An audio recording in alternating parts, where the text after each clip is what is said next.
복음과 십자가 교회 주일 예배 오신 여러분들을 주님의 이름으로 환영합니다. 저는 한성욱 목사입니다. 오늘 성경 봉독은 느헤미야 9장 9절에서 18절 말씀입니다. 제가 봉독하겠습니다. 주께서 우리 조상들이 애굽에서 고난받는 것을 감찰하시며 홍해에서 그들의 부르짖음을 들으시고 이적과 기사를 베푸사 바로와 그의 모든 신하와 그의 나라 온 백성을 치셨사오니 이는 그들이 우리의 조상들에게 교만하게 행함을 아셨음이라. 주께서 오늘과 같이 명예를 얻으셨나이다. 또 주께서 우리 조상들 앞에서 바다를 갈라지게 하사 그들이 바다 가운데를 육지같이 통과하게 하시고 쫓아오는 자들을 돌을 큰 물에 던짐같이 깊은 물에 던지시고 낮에는 구름 기둥으로 인도하시고 밤에는 불 기둥으로 그들이 행할 길을 그들에게 비추셨사오며 또 시내산에 강림하시고 하늘에서부터 그들과 말씀하사 정직한 규례와 진정한 율법과 선한 율례와 계명을 그들에게 주시고 거룩한 안식일을 그들에게 알리시며 주의 종 모세를 통하여 계명과 율례와 율법을 그들에게 명령하시고 그들의 굶주림 때문에 그들에게 양식을 주시며 그들의 목마름 때문에 그들에게 반석에서 물을 내시고 또 주께서 옛적에 손을 들어 맹세하시고 주겠다고 하신 땅을 들어가서 차지하라 말씀하셨사오나 그들과 우리 조상들이 교만하고 목을 굳게 하여 주의 명령을 듣지 아니하고 거역하며 주께서 그들 가운데에서 행하신 기사를 기억하지 아니하고 목을 굳게 하며 패역하여 스스로 한 우두 머리를 세우고 종 되었던 땅으로 돌아가고자 하였나이다. 그러나 주께서는 용서하시는 하나님이시라. 은혜로우시며 긍휼히 여기시며 더디 노하시며 인자가 풍부하심으로 그들을 버리지 아니하셨나이다. 또 그들이 자기들을 위하여 송아지를 부어 만들고 이르기를 이는 곧 너희를 인도하여 애굽에서 나오게 한 신이라 하여 하나님을 크게 모독하였사오나. 아멘. 하나님의 말씀입니다. 남유다 백성들이 하나님 외에 다른 이방 신들을 섬겼습니다. 이 우상 숭배 때문에 유다 백성들이 바벨론의 포로로 끌려갔습니다. 이제 유다는 망했죠. 하나님의 성전이 파괴가 됐습니다. 그리고 바벨론에서 70년간 포로 생활을 마치고 하나님께서 약속하신 대로 이 유다인들은 고토인 예루살렘으로 돌아왔습니다. 유다 백성들의 이 포로 귀환이 근데 한 번에 다 그 많은 백성들이 온 게 아닙니다. 3번에 걸쳐서 유다 사람들이 이제 예루살렘으로 돌아옵니다. 1차 귀환이 기원전 536년경입니다. 유다 총독 스룹바벨과 유다인들과 함께 예루살렘으로 이제 돌아왔습니다. 1차 귀환 때 한 게 뭐냐면 스룹바벨하고 유다인들이 무너진 성전을 다시 세웠습니다. 솔로몬의 성전이 무너졌잖아요. 유다가 망하면서 바벨론에 멸망하면서 성전도 파괴됐습니다. 그래서 이 2차 귀환 때는 스룹바벨하고 유다 백성들이 성전을 세웠는데 그 후에 스룹바벨이 유대인들이 이끌고 귀환한 지 72년 후에 이제 학사 에스라죠. 제사장인 학사 에스라, 말씀을 가르치는 자입니다. 이 에스라가 귀환합니다. 그리고 에스라가 귀환한 지 돌아온 지 약 13년 후에 기원전 445년경이죠. 그때 3차 귀환이 이제 이루어졌는데 그때 느헤미야가 옵니다. 느헤미야는 성벽을 재건을 해요. 그리고 유다 국가의 재건 등에 힘을 씁니다. 가령 안식일 준수 문제, 이방 여인과의 혼인 문제, 그리고 중단된 레위인의 그런 급여 문제 등을 해결합니다. 스룹바벨이 먼저 이스라엘 백성들, 이스라엘 자손들이죠. 유다인들이니까 이스라엘 자손들을 데리고 이제 왔을 때 70년에서 80년이 흘러간 후입니다. 이제 그제서야 이제 에스라와 느헤미야가 돌아왔잖아요. 근데 이제 예루살렘에 와 보니까 스룹바벨하고 이스라엘 자손들이 하나님의 성전 그 무너진 거는 잘 다시 세워놨어요. 새로 지은 거죠. 그러니까 뭐 솔로몬 성전만은 못해도 새로 지었습니다. 근데 이 이스라엘 사람들의 삶을 보니까 성전만 지어진 겁니다. 성전에서 하나님을 올바로 제사 드리지 않아요. 하나님께 올바로 제사 드리지도 않을 뿐더러 이방신을 또 섬겨요. 그리고 유다인들이, 하나님의 백성들이 이방 여인들을 맞이해서 혼인을 합니다. 하나님께서 분명히 금하셨죠.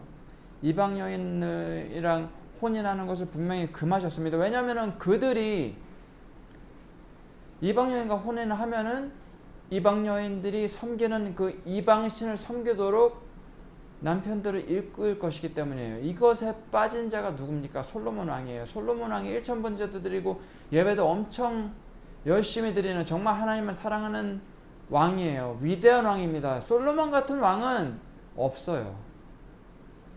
그 이전에도 없었고 그 이후에도 솔로몬 같은 왕은 없어요. 물론 다윗도 마찬가지로 위대한 왕이지만 솔로몬도 위대한 왕입니다. 근데 이 솔로몬이 말년에 무너졌어요. 이방신을 섬깁니다. 왜요?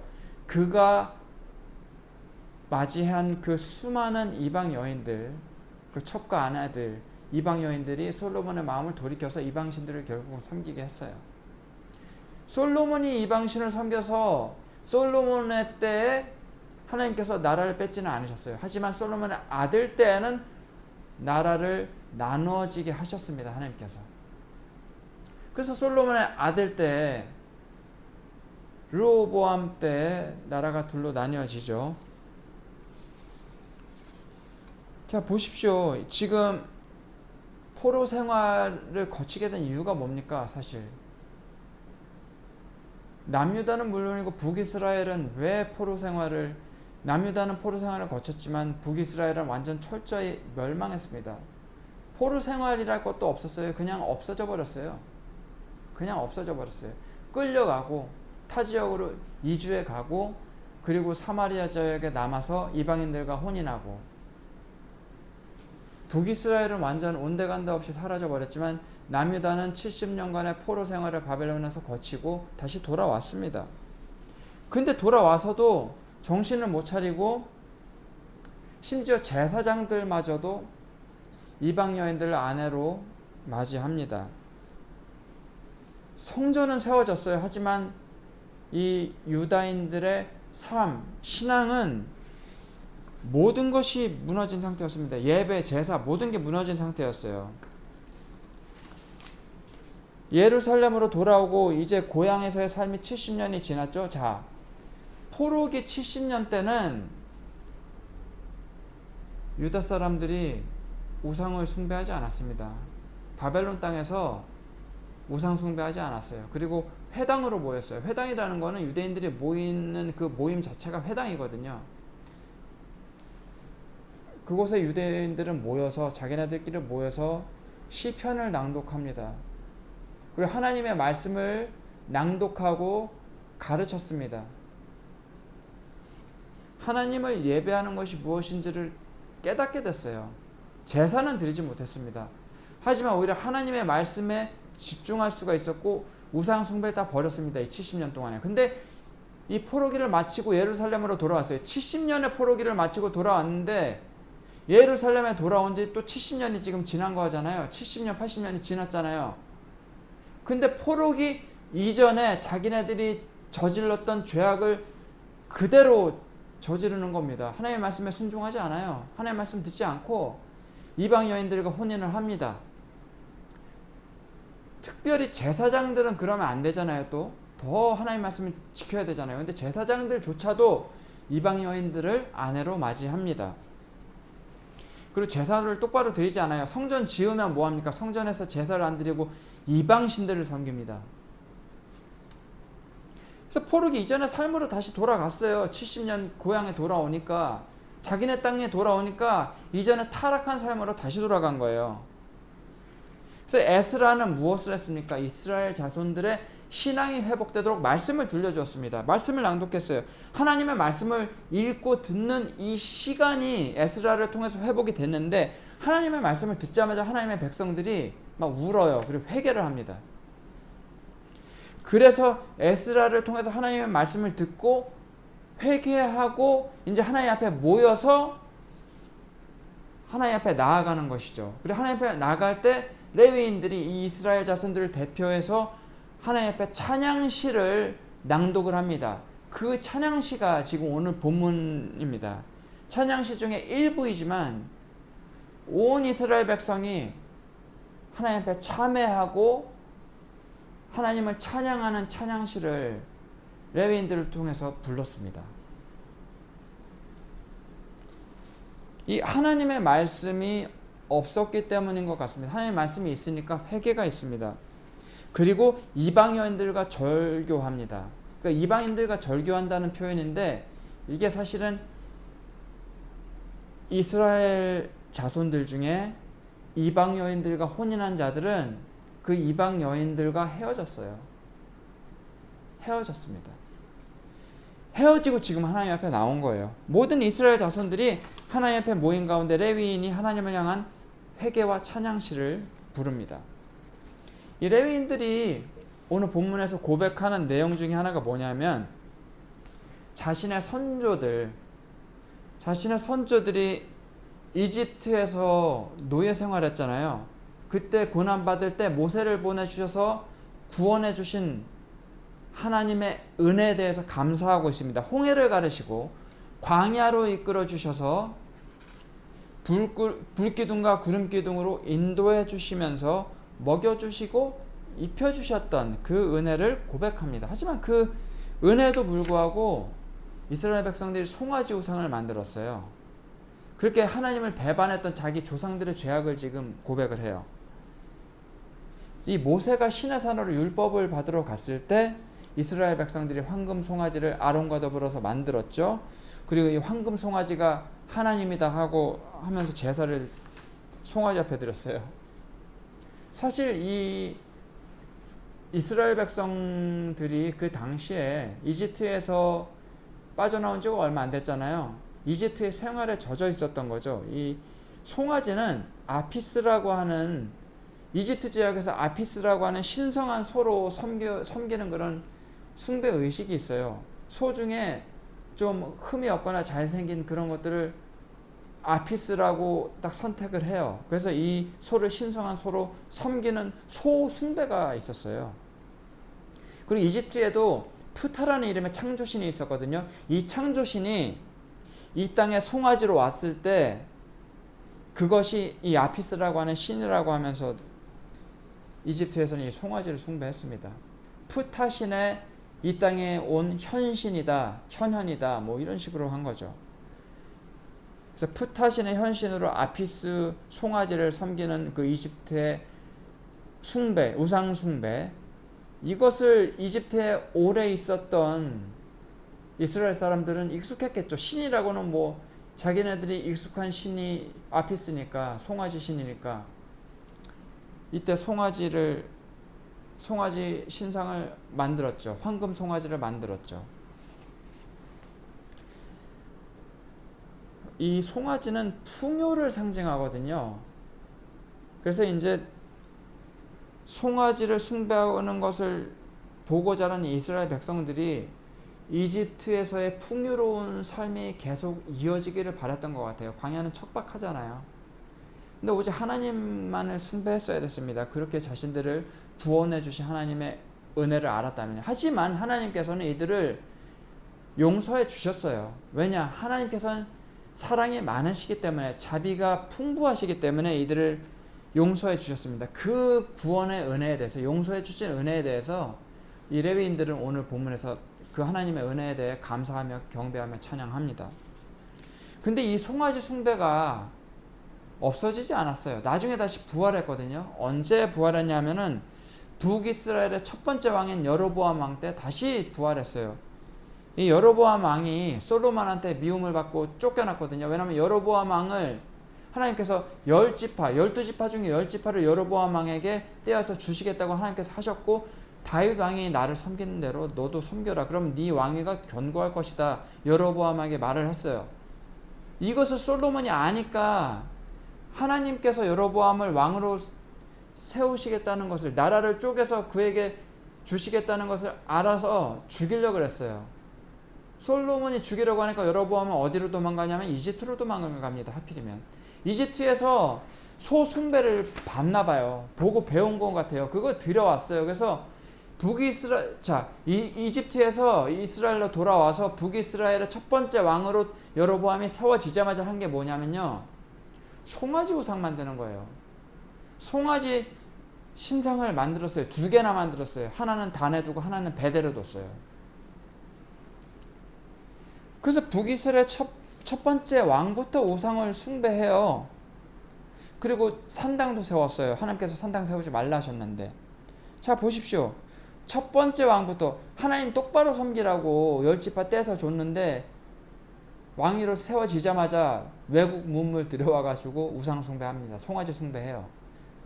자, 북이스라엘은 첫 번째 왕부터 이렇게 우상 숭배했는데 북이스라엘과 남유다 모두 우상 숭배해서 망했지만 더 패역하고 더 우상 숭배를 심각하게 했던 곳은 북이스라엘입니다. 첫 번째 왕부터 이렇게 우상 숭배해요. 그래서 북이스라엘은 나중에 민족 자체가 없어져 버려요. 그래도 남유다는 포로 귀환 70년 지나고 후에는 유다를 다시 재건했어요. 포로 생활 거치고 그들의 신앙이 좀 더 다듬어졌죠. 다만 70년 동안에 돌아오고 나서 70년 동안에 또 무너졌어요. 70년 포로 생활 후에 70년 동안 돌아오고 난 후에 70년 고향에서 보내는 동안에 그들의 신앙은 원상복귀 됐어요. 다시 우상 숭배합니다. 이 이집트라는 나라에서 이스라엘 백성들이 고난을 받았습니다. 그런데 모세를 통해서 그 고난과 압제에서 구출해 주신 하나님을 버리고 자신들을 압제했던 그 이집트에서 섬기던 그 송아지를 만들어서 섬겼던 이스라엘 백성들이에요. 자, 보십시오. 자신의 조상들이 했던 그 잘못된 우상숭배 그 죄악의 흐름에서 조금도 아직도 벗어나지 못하는 이스라엘 자손들이에요. 지금도 보십시오. 하나님의 말씀을 따르지 않아서 70년간 포로 생활을 했으면은 거기서 우상숭배하지 않았잖아요. 하나님의 말씀에 집중했잖아요. 그러면 그거를 유지를 해야 되잖아요. 근데 돌아와서 성전만 세워놓고는 유지하지를 못해요. 그 신앙을. 하나님의 말씀 따르지 않고 이방 여인들을 아내로 맞이하고 심지어 제사장들까지도 그렇게 했습니다. 그래서 레위인들이 이렇게 이스라엘 자손들의 죄를 고백을 합니다. 모든 온 이스라엘 회중이 모인 가운데 온 이스라엘을 대표해서 레위인들이 하나님 앞에 찬양시를 부르며 하나님을 경배하고 하나님 앞에 참회합니다. 회개하는 거죠. 자, 보십시오. 포로 귀환 이후에 유대인들은 우상숭배는 했지만 황금 송아지를 만들지는 않았습니다. 하지만 금송아지를 만들었던 죄악을 범한 이스라엘 자기 선조들의 죄악을 고백해요. 이건 뭐냐면요, 이스라엘 자기 선조들의 금송아지를 만들었던 죄악과 자신들의 죄악을 동일선상에서 보는 거예요. 자기네들도 우상숭배 했으니까요. 그래서 온전한 회개를 하는 겁니다. 자기 조상들의 죄악을 꺼내놓고 그 조상들의 죄악을 용서해 주셨던 하나님의 크신 사랑을 경배하면서 하나님 앞에 자신들의 죄악을 꺼내 놓는 겁니다. 지금 그러면은 이렇게 황금 송아지를 만드는 이들의 우상 숭배 행위가 이 고대 이스라엘인들만의 이야기일까요? 지금 현대 교회는 어떨까요? 자, 보십시오. 고대에서 송아지는 풍요의 상징이었습니다. 이스라엘 백성들은 광야에서 송아지를 섬김으로 이집트에서 누렸던 풍요로움을 계속 누리기를 소망했습니다. 뉴욕 월가의 월스트리트에 황소 동상이 있습니다. 이 관광객들의 황소상 앞에서 사진 찍으려고 길게 줄을 서 있어요. 저는 뉴욕이랑 보스턴에 15년을 있었지만 이 황소상 앞에서 사진을 찍어본 적이 없습니다. 그냥 멀리서 지나가만 다녀봤어요. 하도 또 줄도 기니까 찍고 싶지도 않을 뿐더러 찍기도 싫었어요. 너무 길어요, 줄이. 자, 이 황소상을 왜 만질까요? 왜냐하면 이 황소상을 만질 때, 중요 부위를 만질 때 이것이 물질의 복을 준다고 이 사람들이 믿었어요. 그러니까 황소상을 만지면은 자기네들이 막 부자가 된다는 뭐 그런 속설이 있어요. 자, 보십시오. 그럼 옛날에 금송아지를 이스라엘 백성들이 만들어서 제사 드린 것이나 풍요를 기원하면서 제사 드린 거잖아요.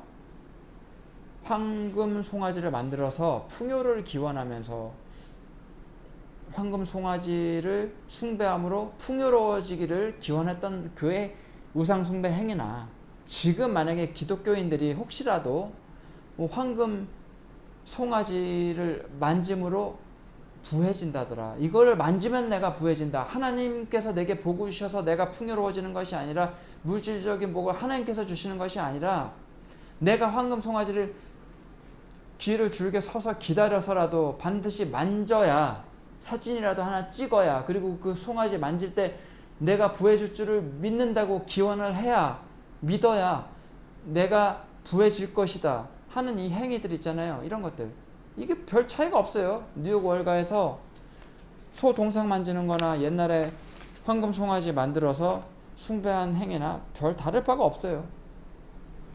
자, 풍요로운 삶을 원하는 것 그 자체는 사실 그 죄가 아닙니다. 풍요로운 삶을 원하는 게 뭐가 죄예요? 하지만 풍요로운 삶을 살기 위해서 무슨 짓이든지 다 하는 거, 그러니까 때로는 하나님의 말씀에 반대되는 경우라도 하는 거 있잖아요.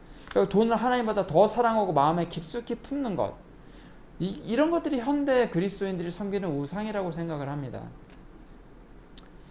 이 우상 숭배 때문에 포로 생활을 했던 이스라엘 자손들에게는 스룹바벨, 에스라, 느헤미야, 이 세 명의 리더들이 반드시 필요했어요.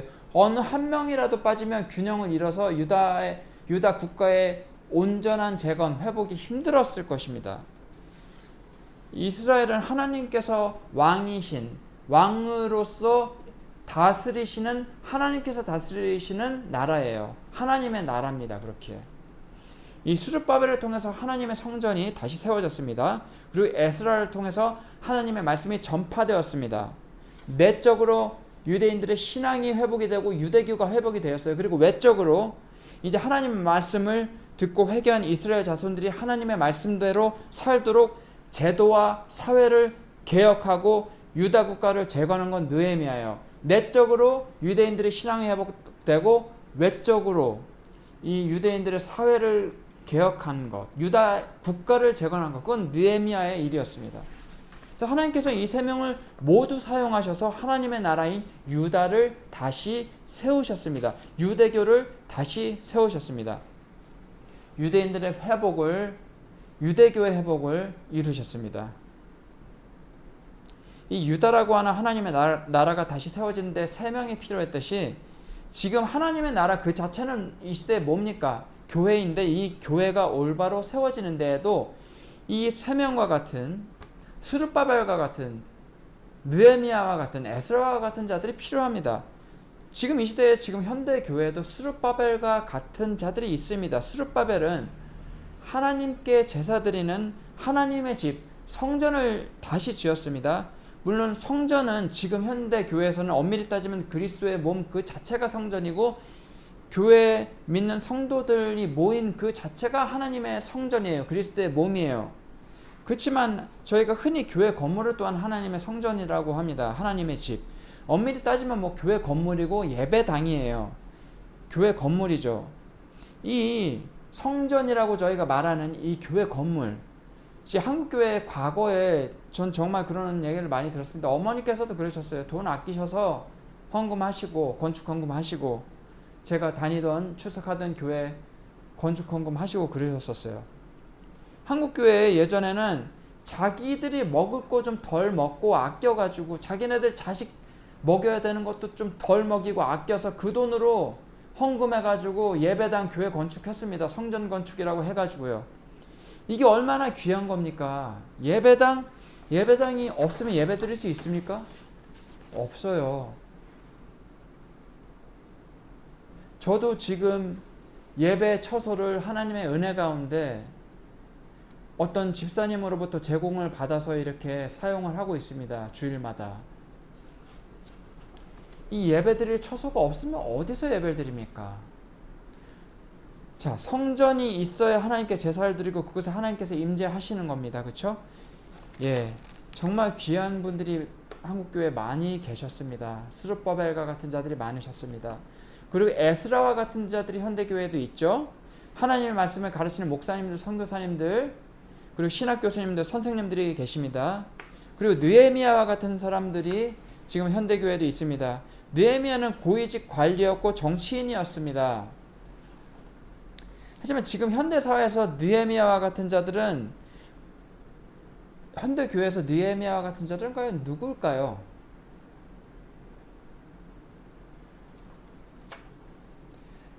바사왕, 페르시아 왕을 섬기는 술관원이었잖아요. 느헤미야가.